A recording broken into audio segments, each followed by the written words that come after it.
Кептірілген жемістердің басты құндылығы ағзаға қажетті минералды заттарға бай.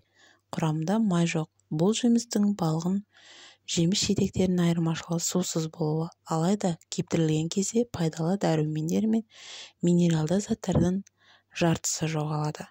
Ал қалған микроэлементтер натрий, магний, кальций, темір, пектин және жас нұқталар сақталады. Сонымен қатар жемістердің құрамында 20%, яғни шырын қалдықтары пайдаланылады. Жемістің мұндай түрі арнайы орындарда кептіріліп дайындайды.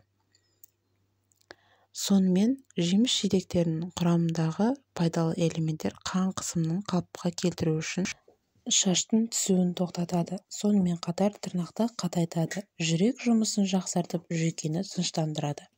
Ағзадағы артық суларды шығарады.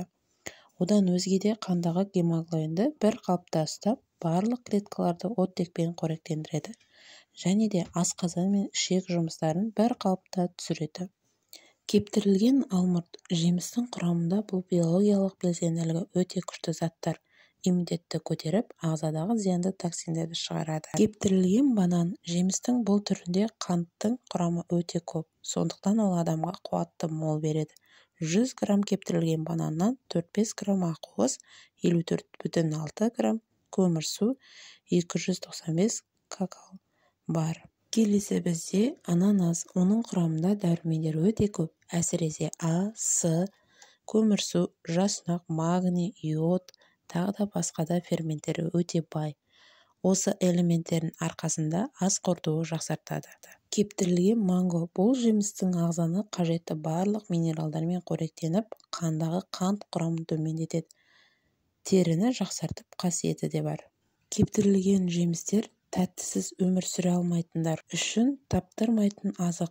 Жемістің бұл түріне сахароза, фруктоза, глюкоза көп болғанымен калориясы 2 есе аз. Олар ағзаға тез сіңіп кетпей, аз мөлшерде еріп түседі. Және де басқа да тәттілермен салыстырғанда қандағы инсулинді көтермей бір қалыпта ұстайтын.